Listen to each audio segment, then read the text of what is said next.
계시록 14장 1절에서 13절까지 말씀 같이 읽겠습니다. 시작.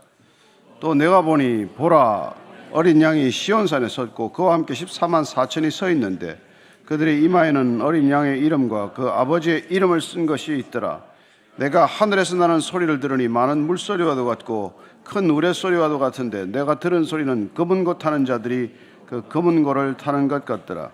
그들이 보좌 앞과 내 생물과 장로들 앞에서 새 노래를 부르니 땅에서 속량함을 받은 14만 4천 밖에는 능히 이 노래를 배울 자가 없더라. 이 사람들은 여자와 더불어 더럽히지 아니하고 순결한 자라.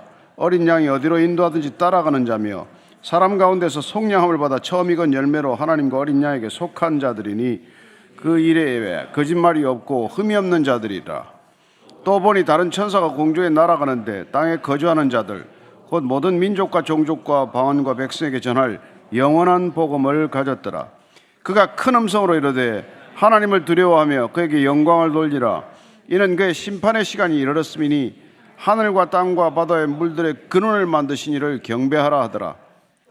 또 다른 천사 곧 둘째가 그 뒤를 따라 말하되 무너졌도다 무너졌도다 큰 성 바벨론이여 모든 나라에게 그의 음행으로 말미암아 진노의 포도주를 먹이던 자로다 하더라. 또 다른 천사 곧 셋째가 그 뒤를 따라 큰 음성으로 이르되 만일 누구든지 짐승과 그의 우상에게 경배하고 이마에나 손에 표를 받으면 그도 하나님의 진노의 포도주를 마시리니 그 진노의 잔에 섞인 것이 없이 부은 포도주라. 거룩한 천사들 앞과 어린 양 앞에서 불과 유황으로 고난을 받으리니 그 고난의 연기가 세세토록 올라가리로다. 짐승과 그의 우상에게 경배하고 그의 이름표를 받는 자는 누구든지 밤낮 쉼을 얻지 못하리라 하더라. 성도들의 인내가 여기 있나니 그들은 하나님의 계명과 예수에 대한 믿음을 지키는 자니라. 또 내가 들으니 하늘에서 음성이 나서 이르되 기록하라. 지금 이후로 주 안에서 죽는 자들은 복이 있도다 하시매 성령이 이르시되 그러다 그들이 수고를 거치고 쉬리니 이는 그들의 행한 일이 따름이라 하시더라. 아멘. 우리가 신앙생활을 하지만 어려움을 겪게 되면은 도대체 이 믿음의 결국은 어떻게 되는가? 이렇게 믿어서 무슨 좋은 일이 있다는 말인가? 이런 그게 회의가 들게 됩니다. 그래서 정말 끝을 모른다면 중간에 이걸 견디는 힘이 빠질 수밖에 없는 것이죠. 그런 의미에서 계시록은 우리에게 끝을 알게 하심으로 이 신앙생활 잘 하도록 하자는 것이죠. 잘 견디자는 것입니다. 잘 이겨내자는 거예요.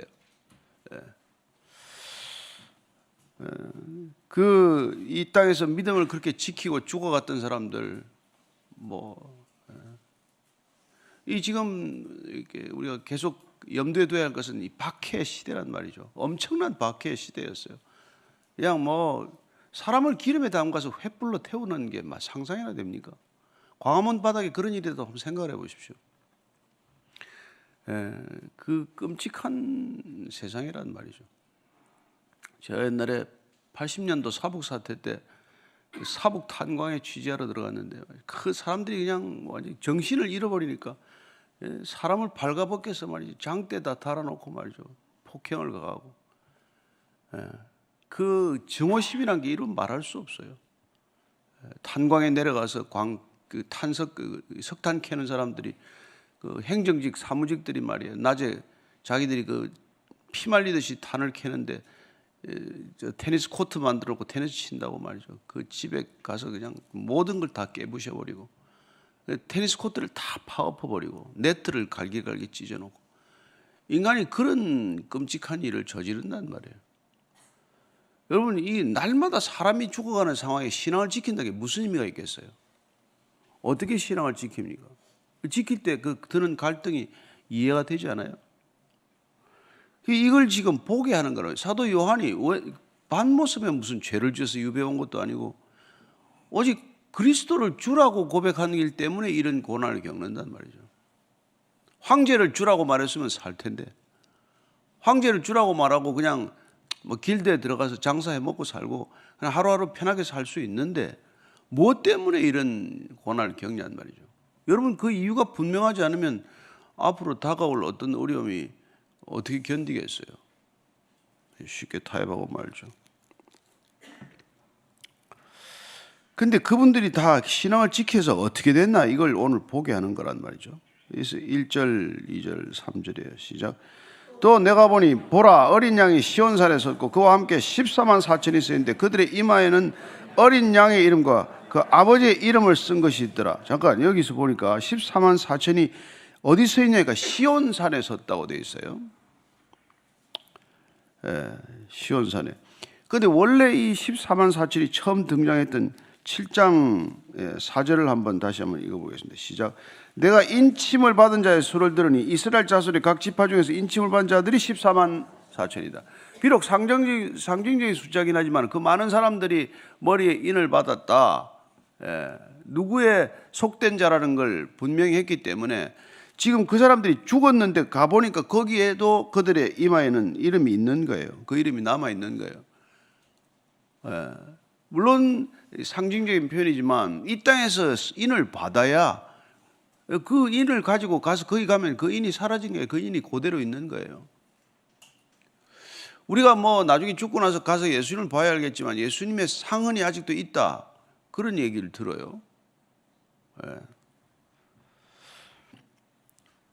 그 이마가 이렇게 인을 받은 게 이 땅에서는 살아가면서 그 인 때문에 예수 믿은 것 때문에 그 고생을 했지만 그 사람들이 다 거기 가 있는 거예요. 빠지지 않고 14만 4천이 그대로 14만 4천 명이라는 뜻이 아니라 이 땅에서 믿음을 지킨 사람들이 다 그 자리에 가 있단 말이에요. 시온산 곧 새 예루살렘을 뜻하는 것이죠. 그게 다 있다는 것이죠. 그게 여러분 거기 가 있다는 걸 확실히 알지 못하면은 이 땅에서 어려움을 못 견디는 것이죠. 히브리서 12장 22절에도 그 얘기가 나와요. 시작. 그러나 너희가 이런 곳은 시온산과 살아계신 하나님의 도성인 하늘의 예루살렘이다. 히브리서에. 우리가 신앙생활 하다가 어디 가냐? 어디에 이르는 곳이냐? 시온산과 하나님의 도성인 하늘의 예루살렘, 곧 새 예루살렘이다 이거죠. 거기에 있다는 겁니다. 근데 거기 가서 봤더니 2절, 3절 지금 이 환상을 보고 있는 거예요. 사실 11장부터 14장까지는 시간이 변하지 않습니다. 그냥 동일한 어떤 그런 시점에서의 보는 환상들이에요. 그래서 이 계시록을 시간적으로 흘러가는 걸 보면 혼란스럽습니다. 연대기적으로 쓰지 않았다는 뜻이에요. 2절 3절 읽습니다. 시작. 내가 하늘에서 나는 소리를 들으니 많은 물소리와도 같고 큰 우레소리와도 같은데 내가 들은 소리는 검은 고 타는 자들이 그 검은 고를 타는 것 같더라. 그들이 보좌 앞과 내 생물과 장로들 앞에서 새 노래를 부르니 땅에서 속량함을 받은 14만 4천 밖에는 능히 이 노래를 배울 자가 없더라. 하늘에서 나는 소리가 뭐 물소리와 같다, 우레소리와 같다 이런 건 여러분 반복된 표현입니다. 그런 큰 소리들이 들리는데 그 중에 오늘은 보니까 검은 고 타는 소리 같은 것이 또 들려더라. 악기를 찬양하는 음악이 흘렀다는 거예요. 이 검은 고로 번역된 거는 이게 여러분 이 키사라라는 이 히브리어를 이렇게 번역을 해놨는데 키사라는 검은 고도 되지만 수검으로도 번역하고 또 하프로도 번역을 해요. 그 악기입니다. 근데 발음을 보면 알겠지만 키사라라는 말에서 기타가 나온 거예요. 이 기타의 의원이 이겁니다. 지금 성경에서는 검은고로 되어 있지만 딴 거는 뭐 안 듣도 기타 하니까 다 우와 뭐 이러는데 참 그거는 잊어버려도 되고 무슨 소리를 듣느냐 이게 중요하단 말이에요. 그래서 노래를 부르는데 이 사람들이 지금 성가대가 부르는 게 아니라 모든 사람들이 다 노래를 하는 거예요. 새 노래를 부릅니다. 모든 사람들이 다 예배를 드린다는 뜻이죠. 우리 교회가 이게 뭐 성가대도 안 두고 뭐 어쩌다 저쩌다 이런 말 하는데 다 노래 부르게 하기 위해서 그런 거예요. 앞에 찬양 인도자들이 노래 크게 부르지도 않습니다. 뭐 드럼도 없어요. 여러분들이 찬양 부르는 훈련이 돼야 돼요. 여기 거기 노래 들으러 오는 데 아닙니다. 누가 잘 부르나 누가 하나. 내가 입을 열어 찬양하는 게 버릇이 되지 않으면 여러분 거기 가서도 찬양하기 어려워요. 여기 자꾸 따라 불러야 돼요. 찬양이 그만큼 중요하다는 거예요. 근데 그들이 보니까 내 생물과 장로들 앞에서 아마 배웠던 노래라는 말이에요. 거기서 음악은 이 땅에서부터 시작되지 않았습니다. 하늘에서부터 시작된 거예요. 그래서 나는 음악적인 천재를 보면 저 사람들 다 다운로드 받은 사람이구나 이런 게 생각이 나요. 어떻게 그런 작곡을 합니까? 베토벤 같은 작곡이 어떻게 나와요? 또 그걸 연주하는 사람도 어떻습니까? 그 전곡을 어떻게 다 외웁니까? 안보는 어떻게 하는 거예요? 예. 정말 하늘에 이게 천상의 음악이 이 땅에 울려 퍼진 것을 받아 적었다. 그런 얘기, 제가 뭐 이렇게 그 음악하는 사람들 이렇게 만나서 얘기 들어보면은, 예, 그야말로 그냥 들은 걸 그냥 악보에 옮겨 적는다 그런 표현을 써요, 사실은. 근데 처음에는 무슨 소린가 그랬는데, 그렇게 했다. 또 어떤 분은 제가 또 이게 또 연주자분을 보는데 눈앞에 이렇게 악보가 펼쳐져 있대. 그 악보를 보고 연주한대. 눈앞에 펼쳐진 악보를 보고. 그런 표현을 또 쓰기도 하고. 그런 독특한 재능들을 이렇게 보면은, 땅의 것들은 하늘에서 내려오는 것들의 그림자에 불과하다. 이런 얘기를 하는 것이죠. 예. 그래서 이게 14만 4천 외에는 이 노래를 안 부르는 거예요. 배우지도 않아요. 찬송가를 누구나 배웁니까? 다 안 배우죠. 근데 이번에는 보니까 이 장로들과 생물이 부르는 게 아니라 14만 4천 전원이 그 땅에 구원받은 모든 백성들이 함께 노래를 부르는 것을 보게 됩니다. 가서 그냥 거기 간다 이 말이죠. 이 땅에서는 그렇게 끔찍한 죽음을 당할지라도. 4절입니다. 4절 5절 시작.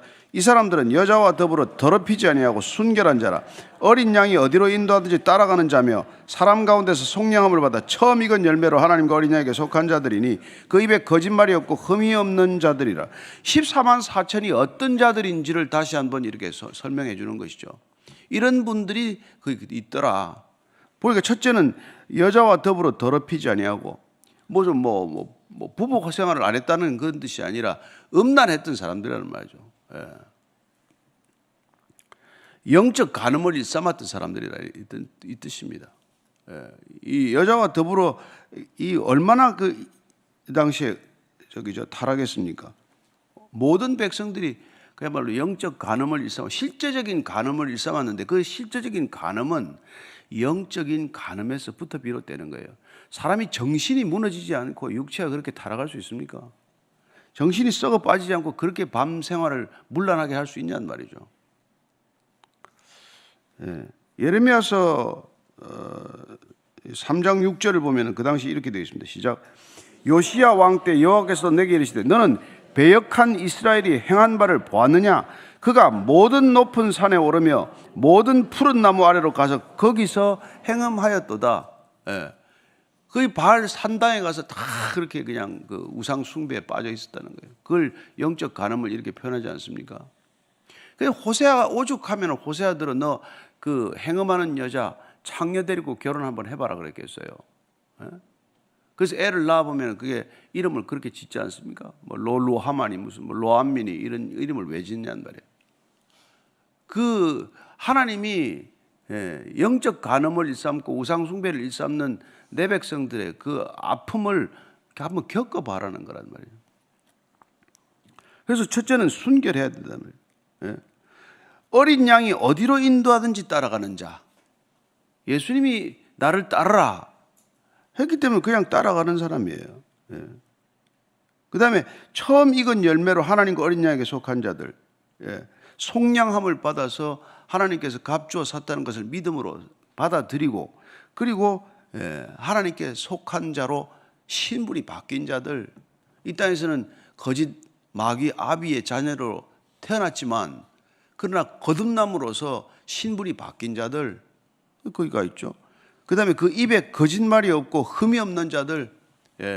입에 거짓말 여러분 진짜 이게 보통 일이 아니잖아요.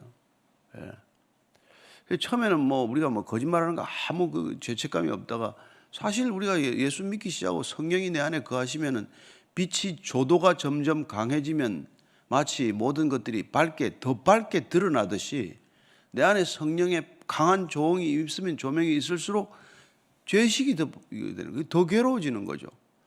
옛날에는 바위만한 죄도 별로 죄책감이 없었는데 이제는 먼지만한 죄도 느껴지고 괴로워지기 시작한단 말이에요. 그게 여러분 성화의 과정을 겪고 있는 거예요. 그런데 옛날 거짓말한 버릇으로 또 돌아갔다?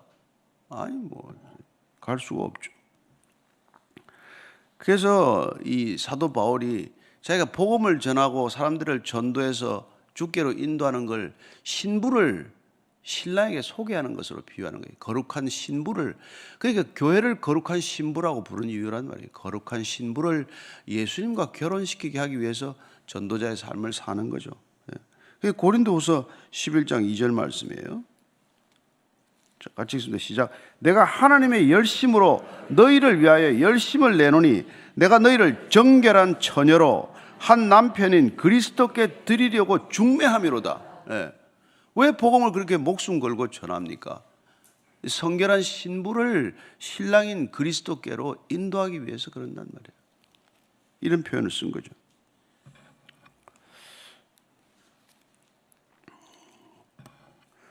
그래서 예수님께서 정결한 신부로 사는 길이 뭡니까? 이 세상의 것들에 오염되지 않는 거란 말이에요. 세상 속에 살아야 되죠. 그러나 화이부동, 내가 여기 있지만 그러나 같아지지 않는 것 아닙니까? 그게 마가복음 8장 34절 35절에 잘 아는 말씀이죠. 시작. 무리와 제자들을 불러 이르시되 누구든지 나를 따라오려거든 자기를 부인하고 자기 십자가를 지고 나를 따를 것이니라. 누구든지 자기 목숨을 구원하고자 하면 잃을 것이요 누구든지 나와 복음을 위하여 자기 목숨을 잃으면 구원하리라. 이게 여러분 패러독스 아닙니까? 내 목숨 살겠다고 발버둥 치면 잃어버릴 것이고, 예수님을 위하여 복음을 위하여 내 목숨을 잃겠다고 결정하면 구원을 받는단 말이에요. 그 사람들이 다 지금 거기 14만 4천이 되어서 지금 주 앞에서 그렇게 찬양을 하는 것이죠. 얼마나 이 찬양이 장엄하겠어요. 한번 이런 소리를 듣는, 우리가 하다못해 그런 비슷한 거라도 이제 베토벤 9번 합창교향을 들으면서 할렐루야를 들으면서 그런 느낌을 가져보지만 그것과 비교가 되겠어요? 성가대 한 1000명만 돼도 입이 떡떡 벌어지는데 무수한 사람들이 함께 찬양을 한다. 참 말할 수 없는 감동이겠죠. 자, 그리고 나서 이제 우리가 13장에서 얘기했다시피 새 천사가 다시 이제 화를 전하는 말이 나옵니다. 다시 6절 7절이에요. 시작. 또 보니 다른 천사가 공중에 날아가는데 땅에 거주하는 자들 곧 모든 민족과 종족과 방언과 백성에게 전할 영원한 복음을 가졌더라. 그가 큰 음성으로 이르되 하나님을 두려워하며 그에게 영광을 돌리라. 이는 그의 심판의 시간이 이르렀음이니 하늘과 땅과 바다와 물들의 근원을 만드신 이를 경배하라 하더라. 아니 지금 세 천사 중에서 첫 번째 천사가 날아가면서 하는 게 뭐냐니까, 이 천사는 재앙을 선포하기 전에 뭡니까? 영원한 복음을 가졌더라고 되어 있어. 복음은 굿 뉴스예요. 메시지입니다. 천사가 전할 수 있는 것 중에 가장 좋은 건 이 굿 메시지란 말이죠. 굿 메시지. 근데 하나님을 두려워하며 그에게 영광을 돌리라. 왜냐하면 심판의 시간이 이르렀기 때문에. 지금 또 한 박자 멈추는 거 아닙니까? 모든 심판을 경고하기에 앞서서 반드시 경고의 메시지가 뜬단 말이에요.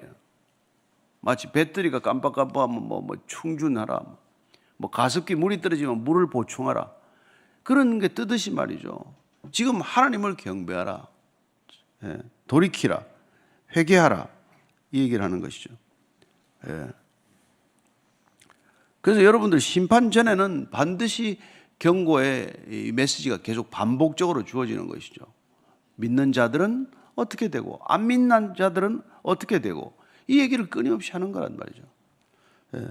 마지막 또 한 번 회개할 기회를 주는 것, 그게 아버지의 마음이라는 것이죠. 8절입니다. 시작. 또 다른 천사 곧 둘째가 그 뒤를 따라 말하되 무너졌도다 무너졌도다 큰 성 바벨론이여 이 모든 나라에게 그의 음행으로 말미암아 진노의 포도주를 먹이던 자도라 하더라. 이때가 물론 사도 요한이 볼 때는 이미 바벨론은 옛날에 무너진 것이죠. 바벨론은 벌써 무너졌습니다. 따라서 이 바벨론은 지금 뭐를 뜻하겠어요? 지금 요한 시대에 지금 보고 있는 바벨론을 표현하는 건 로마 제국을 말하는 것이죠. 그의 눈에는, 환상에는 이미 다 무너진 나라. 여러분, 하나님 나라에 우리가 가 있으면 세상의 제국들은 이미 사라지고 없는 거예요. 그토록 강성해 보이고 그토록 강고해 보이는 제국이 여러분 다 이미 무너진 제국들이 되고 마는 것이죠. 그게 우리가 영혼의 시간을 사는 사람들의 안목이고 관점이란 말이에요. 뭐 팍스 브리타니카 여러분 한때는 그러지 않았어요? 영국 해가 지지 않는 나라 아닙니까? 지금 뭐 어떻게 돼 있어요? 그렇지 않단 말이에요. 그러니까 팍스 아메리카나도 마찬가지일 거 아니에요.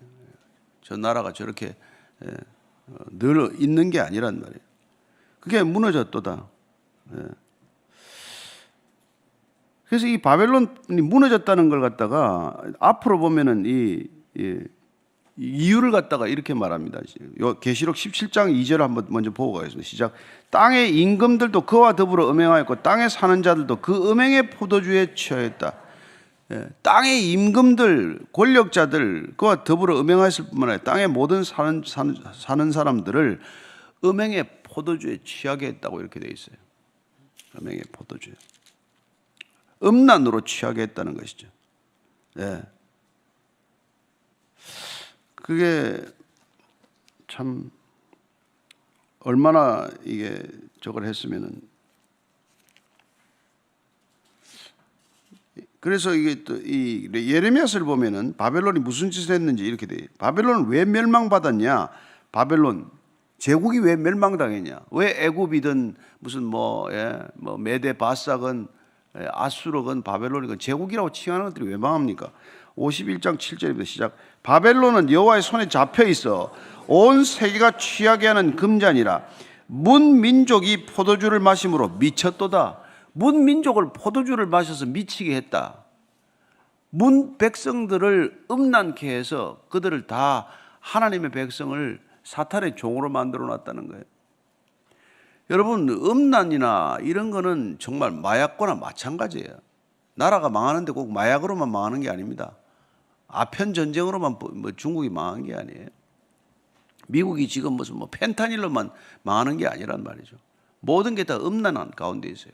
얼마나 전 세계 만드는 음란물의 다수가 G7 국가에서 나와요. 무슬림권에서나 공산권에서 나오지 않습니다. 그들은 그걸 알게. 모든 이 음란문들이 자유세계라고 하는 것, 잘 산다고 하는 나라, GDP가 많다는 나라, 거기서 다 만들어낸단 말이에요. 그게 전 세계를 음란으로 도배질하고 있는 거란 말이죠. 그게 심판받는 이유예요. 주된 이유 중에 하나입니다. 그래서 이 음란의 문제를 간단히 볼 게 아니란 말이에요.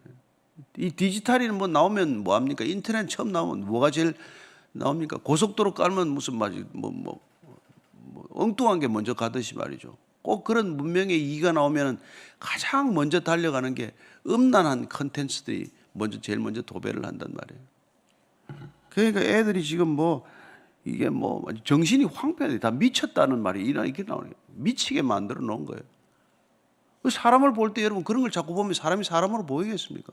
애들이건 어른이건 늙은이건 젊은이건 전부 다 미쳐버린 거죠.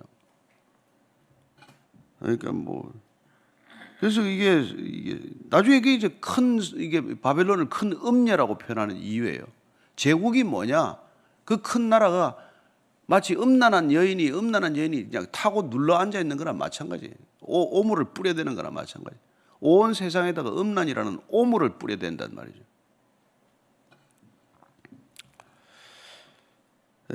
그래서 그런 진노의 포도주를 먹이던 자다. 그래서 바벨론이 무너졌다. 그래서 제국이 무너진다 이 말이에요. 9절부터 11절까지 읽겠습니다. 또 다른 천사 곧 셋째가 그 뒤를 따라 큰 음성으로 이르되 만일 우든지 짐승과 그의 우사에게 경배하고 이마에나 손에 표를 받으면 그도 하나님의 진노의 포도주를 마시리니 그 진노의 잔에 섞인 것이 없이 부은 포도주라. 거룩한 천사들 앞과 어린 양 앞에서 불과 유황으로 고난을 받으리니 그 고난의 연기가 세세토록 올라가리로다. 짐승과 그의 우사에게 경배하고 그의 이름표를 받는 자는 누구든지 밤낮 쉼을 얻지 못하리라 하더라.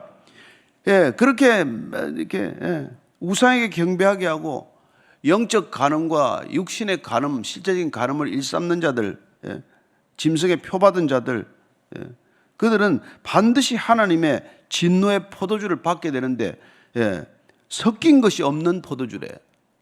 좋은 포도주네. 원래 이게 로마 시대 때 포도주가 이게 물을 한 2대 포도주 1로 섞었어요. 물을 섞어서 마셨습니다. 주로. 지금의 우리가 포도 주스처럼 이렇게 됐지. 주스와 포도주가 구분되어 있지만은. 그런데 이게 물을 섞지 않았다는 것은 강도가 더 세다는 뜻 아니에요. 원래 뭐 한 13% 되나요? 그러니까 물을 섞으면 그게 훨씬 묽어질 텐데 물을 섞지 않은 포도주를 진노에 물이 섞이지 않았다는 표현을 쓰는 거예요. 그냥 강도 높고 순도 높은 진노가 쏟아 부어질 것이다. 그런 표현입니다. 그래서 불과 유황으로 고난을 받는다. 이건 소돔과 고모라를 연상케 하는 표현이죠. 불과 유황 심판을 받은 소돔과 고모라 같은 그런 모양이 되고 말 것이다. 이렇게 하는 것이. 그리고 고난의 연기가 세세토록 올라간다. 예. 그리고 우상에게 경배하고 그 짐승의 표를 받은 자들에게는 누구든지 밤낮 쉼을 얻지 못하리라. 영원히 쉼을 잃어버린단 말이에요. 여러분 수고하고 무거운 짐진 자들하든 내게로 오라. 내가 너희를 쉬게 하리라. 안식이 있는 삶과 밤낮 쉼이 없는 삶으로 갈라진단 말이에요.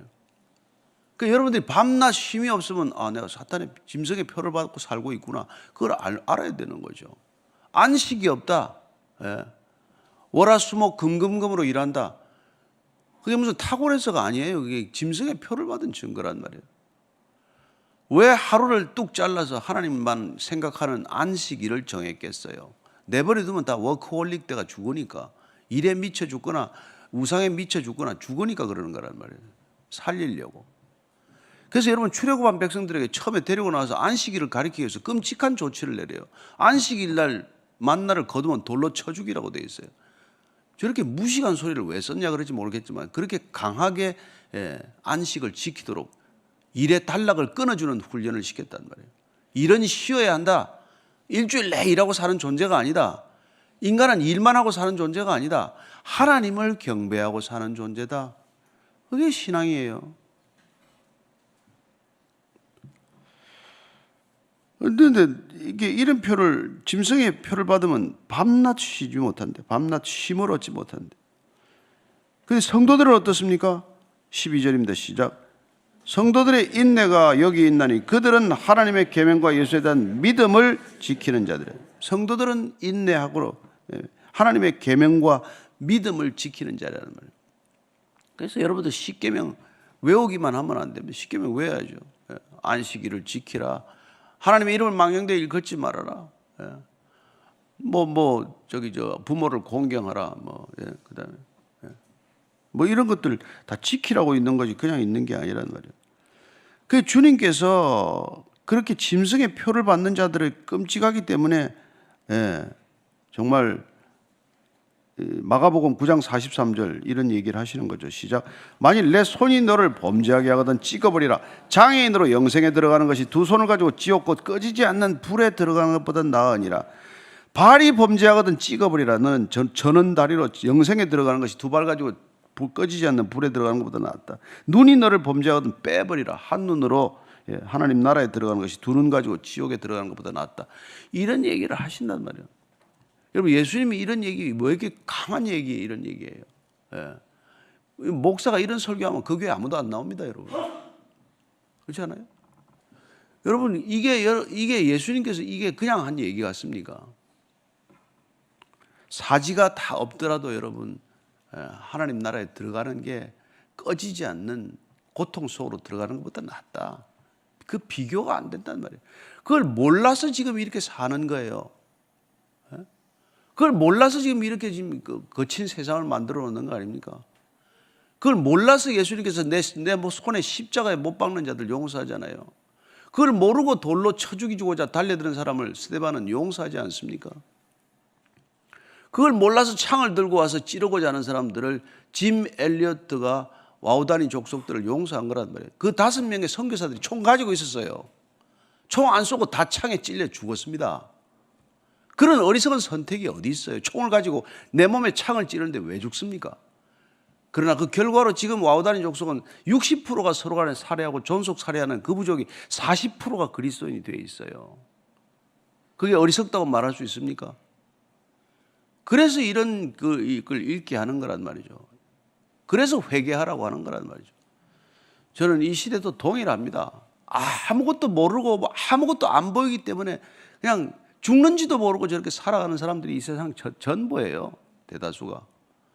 그들에게 왜 복음을 전합니까? 왜 하나님을 믿으라고 말합니까?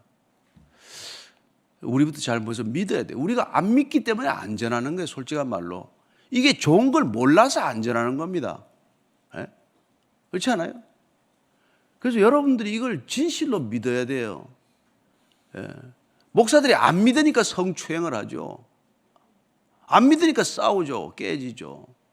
믿으면 어떻게 그런 짓을 하겠어요? 그래서 우리가 우선 믿어라. 제대로 믿는 거. 예. 그게 중요하다는 겁니다. 저는 여러분들이 바로 믿기만 하면, 바로 알기만 하면 바르게 전할 수 있다고 믿습니다. 오늘 다시 한번 이 천국에 대한 소망을 가지고 이 세상 살아가는 사람들에 대한 긍휼함, 아버지의 마음을 잃지 말고 그들에게도 주님을 전할 수 있는 하루 되게 하옵소서. 같이 기도하겠습니다. 하나님 아버지, 우리가 살아가는 걸 어리석다고 합니다. 미쳤다고 합니다. 아니, 누가 미쳤습니까? 어느 쪽이 미친 자들입니까?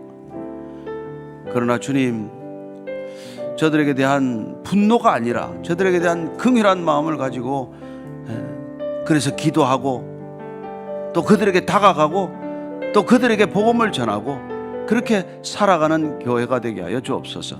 이제는 십자가에서 그 교회를 선포하신 우리 구주 예수 그리스도의 은혜와 아버지의 놀라우신 측량할 수 없는 사랑과 성령의 깨닫게 하심과 인도하심과 충만하게 하심이 오늘도 다시 한번 주의 나라, 하나님의 나라를 사모하며 그 나라를 이 땅에 뜻이 이루어지도록 하기 위하여 우리 인생 전부를 드리기로 결단한 이 자리에 고개 숙인 진정한 믿음의 사람들, 진정한 그리스도인들, 진정한 예수님을 따르는 제자들 위해 지금부터 영원까지 항상 함께 하시기를 간절히 축원하옵나이다.